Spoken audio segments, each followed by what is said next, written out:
Tani, thank you very much. Now, on Rogue Traders, we always like to let you know what's happened to rogues who've passed through your screens, especially when they've been held to account or stopped in their tracks. You see, it's hard to argue your way out of trouble when your excuses are paper thin.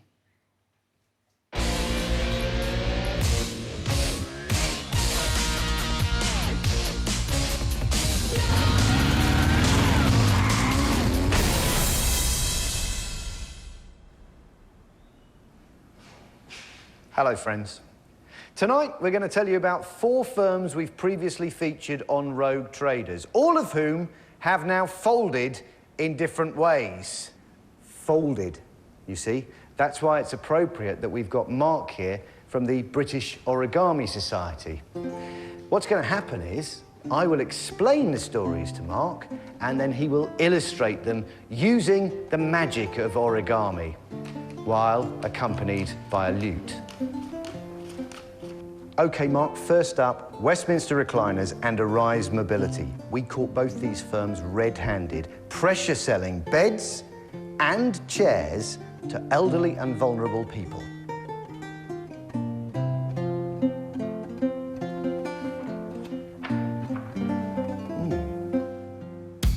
Let's start with mobility furniture company Westminster Recliners, run by Oliver Waters. He obviously got into the reclining chair business because of how far back the seats in his Audi went. He wanted others to experience something similar in their own homes. When we first encountered him back in 2016, he was already twice convicted for using misleading and aggressive sales practices. But that didn't stop one of his sales reps pressure selling a made-to-measure chair to Sheila Little. I think the price that was thrown at me was about $4,500. And I just said, I can't do it. But the rep was only just getting warmed up. After a call to the manager, the price was halved if Sheila went ahead that day. I think it was a case of because we started so high and we came down and I was thinking, oh, what a clever girl, I've got a good deal out of this. She hadn't. The chair was worth £1,500 tops. And when it arrived, it wasn't even made to measure. To feel so vulnerable that someone's come into your home and taken advantage, it's a dreadful feeling. That's what you get from textbook pressure selling. And when we called out a Westminster Recliner rep, it was clear it was company policy. The price started high. Good God. We're half. 6,490? Then, after a call to the manager, there was a whopper of a discount. If we took that gap up in production, and if we went down to a year warranty, it's 1974. Served up with a high dose of pressure.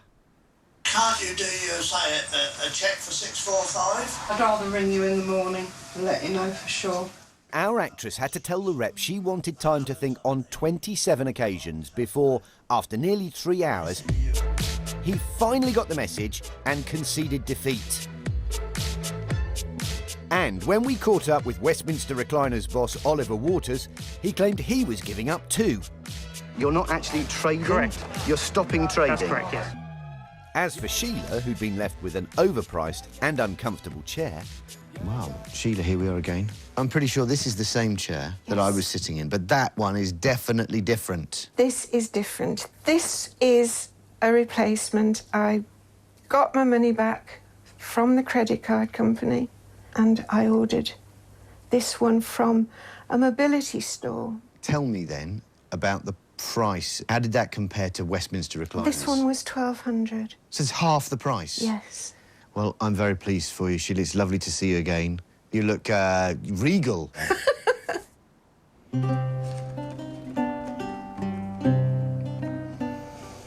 Nice. Well, thankfully, the company went into administration last March, so it and the chair have now been consigned to history. Next up, Arise Mobility of Wolverhampton, run by Gopal Grewal and his brothers Jazz and Raj. As fully signed up members of the British Healthcare Trades Association, their customers should have been protected from cold calling and pressure sales tactics. But last year, alarm bells started to ring when we heard how they were contacting customers out of the blue. I'm just calling today because we're conducting a National Health and Sleep Survey. Yeah. Would you mind helping with that? Yeah, okay then. We also want to give you an absolutely free presentation on one of our adjustable beds. Would that be okay? Yeah, okay. Now, the interesting thing about the BHTA is that they forbid cold calling of any type, whether it's on the phone or door to door. Off you pop. Go on. Away you go. Enough. They also specify that no salesperson may stay in anyone's home for longer than 3 hours on a visit. But that is exactly what happened when we invited one of their sales reps round to a house stuffed with tiny cameras. Over 2 hours passed before the rep told us the cost of the bed he was trying to flog us. How much is... I'll show you. How much would that cost? I'm going to get my book out now. What's the price? Costs. My book. And then another hour was spent on that familiar pressure sales tactic, starting with a very high price... So it's 5400. and gradually reducing it. This would take us down to 3625. I went to give boss Gopal Gruwal a wake-up call, and as it turned out, a lesson in business vocabulary. Hey, Go, how you doing? Matt Allwright, BBC Road Traders. Sure. A member of the BHTA, which is still cold calling. You know that goes against their code of conduct.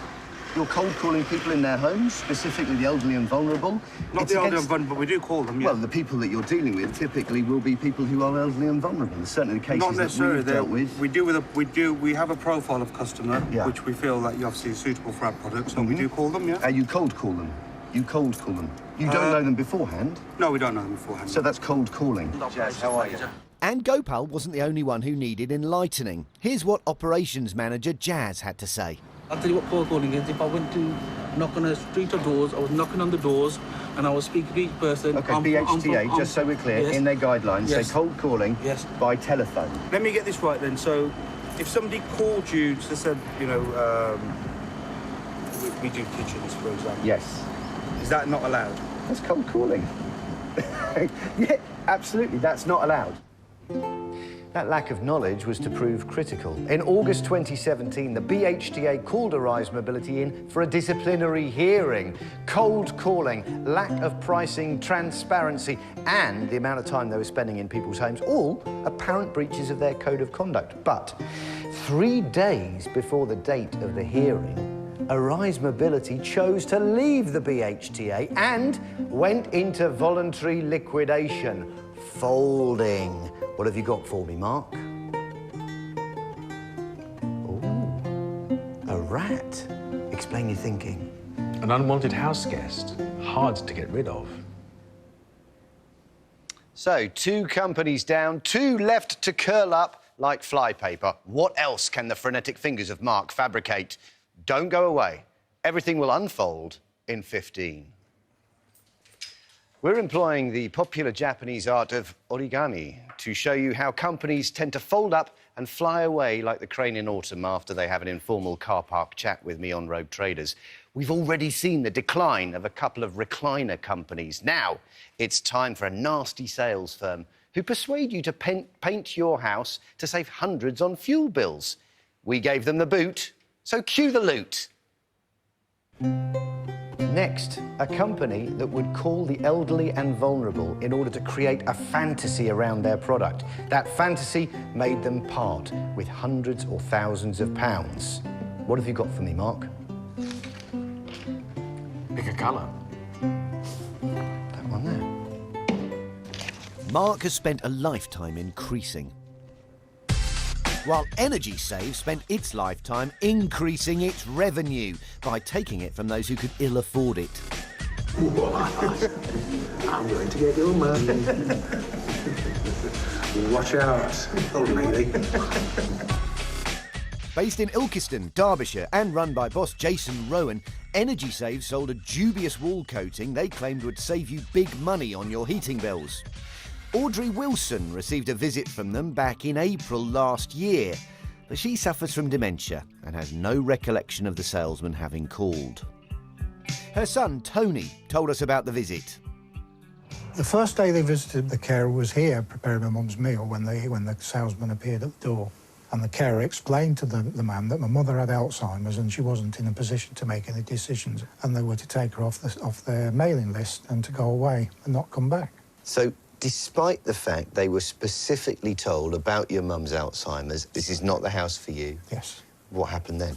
They came back 3 days later when the carer wasn't here and saw my mother on her own, and they proceeded to sell her wall coating and took a deposit off her using a debit card of over £1,100.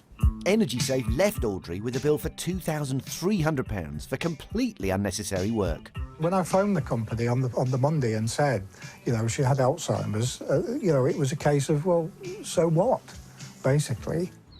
And disregard for their customers wasn't where it ended. We had suspicions about the product they were flogging too. We called them out to a house and asked building expert Barry Cross to watch them. Wet walls are cold walls, and cold walls convey heat 3 times quicker. But we haven't got wet walls. So with our product on your walls, we guarantee you'll save up to a third on the energy bills. The average is about 29%. Unbelievable. Completely unbelievable. The salesman, Rob, checked our walls and he had some bad news about the state of our brickwork. Now this is round the back. That's algae or moss. Algae and moss cannot grow on a dry surface, so your walls at the back are wet. Oh, that's bad, is it? It's a sign that you've got water in your walls. Wet walls are cold walls, so they're drawing that heating out all the time, so we're not here to scare you or anything like that. But what did Barry make of their claims? He sees bricks as friends to be cherished and understood, not used as vehicles for dishonest gain. I've never heard him ever express that thought, but I'm fairly sure he would agree. Barry, is there any way at all that some kind of external cream could improve the thermal qualities of a brick wall? It simply does not, in my view, improve the insulation to the wall. So, a bogus product with a hefty price tag being marketed via cold calls and sold to elderly, vulnerable people. Time to catch up with company owner Jason Rowan by the boot of his brilliant Bentley. Jason Rowan, Matt Allwright, BBC Rogue Traders, how are you? It's a despicable little company you run, isn't it, that targets the over 55s.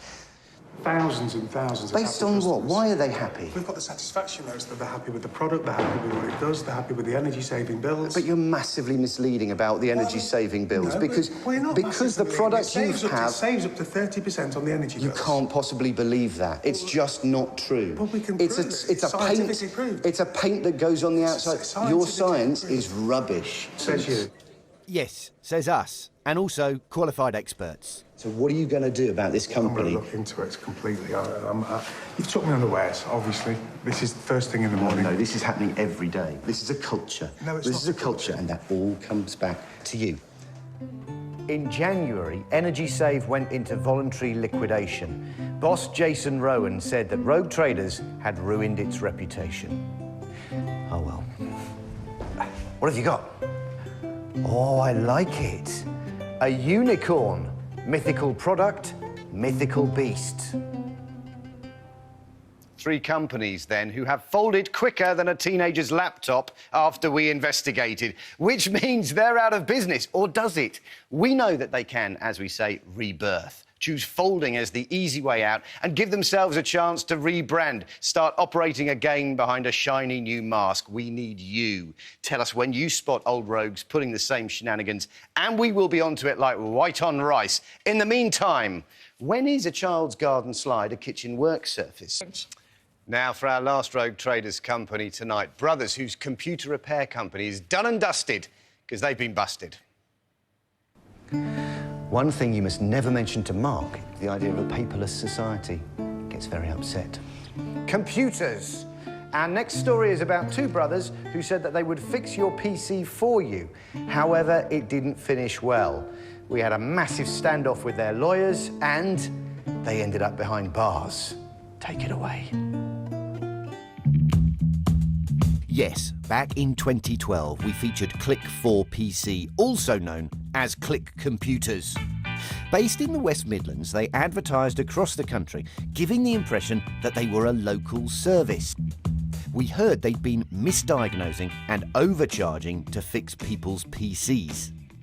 So, we got ourselves a forensic computer expert, Andrew Frowan, who set up a simple fault on our computer, and then we asked them to fix it.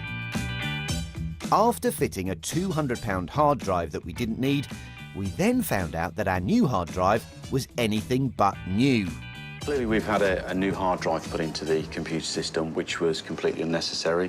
When we looked at that drive, it was apparent straight away that there's potentially illegal software on there. There's a copy of Microsoft Word, which is registered to a university, for instance, rather than the individual concerned. Well, mangle my motherboard. Click4PC had given us a used hard drive, and get this, it contained sensitive data. When we've taken a little bit more of a deeper look into the drive using some forensic software, we've seen that it's got data on relating to a residential care home that looks after young adults with learning disabilities. All sorts of very, very sensitive medical records on this computer system. It's important to say, presumably you haven't started going into the detail of that. You're just aware that it's there. Yes. It's not yes, our place, quite. not for our eyes at all. To find out more about how the company was run, we sent in someone to work undercover. And they quickly met the bosses, Amir and Yasser Rashid, who gave our mole a money-making masterclass. Basically, work the cost out of the component and add 120, and that's the best price. For you to be selfish, and earn your commission, you need to get the margin to 120. Yasser agreed to an interview with me. So, first question. Why does he tell staff to charge customers at least £120, regardless of what the fault is? That's absolutely categorically not the case. It's not the case? Absolutely not. Despite the quotes that we've seen from you on film, which are doing exactly what I described, which is telling engineers, or salesmen as you call them, to go for whatever they can, for £120 being the golden figure, which is clearly ignoring what the job actually requires. Yeah, the quotes you're referring to are misrepresentations. You haven't shown the footage, and I'm happy to respond to specific questions. How can you send out a recycled hard drive which contains information pertaining to young adults in a vulnerable position from a previous customer? Okay. I mean, first, we'd like to say we do take data protection very seriously. What actually happened in that instance, that hard drive was formatted, but it wasn't formatted to a high enough standard. So someone using forensic technology, similar to what the FBI use, was able to access that data. That data was never accessible by a normal person. The software that was used to gain that is widely available. I'm afraid this is grandstanding, it's evading the point.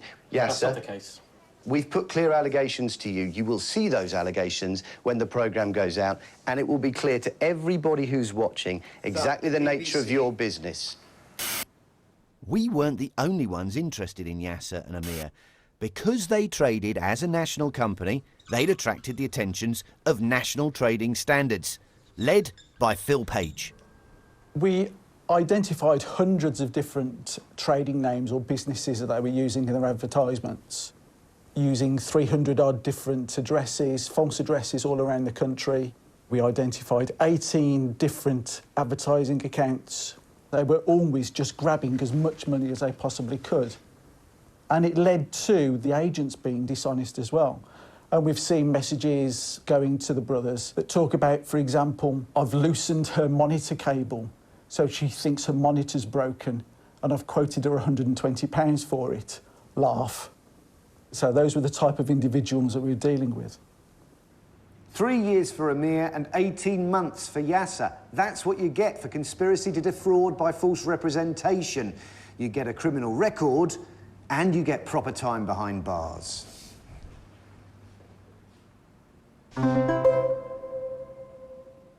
It gives us no joy at all to see people go to prison, to see firms shut down and people lose their jobs. But if a company can't run honestly and ethically, something needs to change. Please keep letting us know what's coming up on your radar.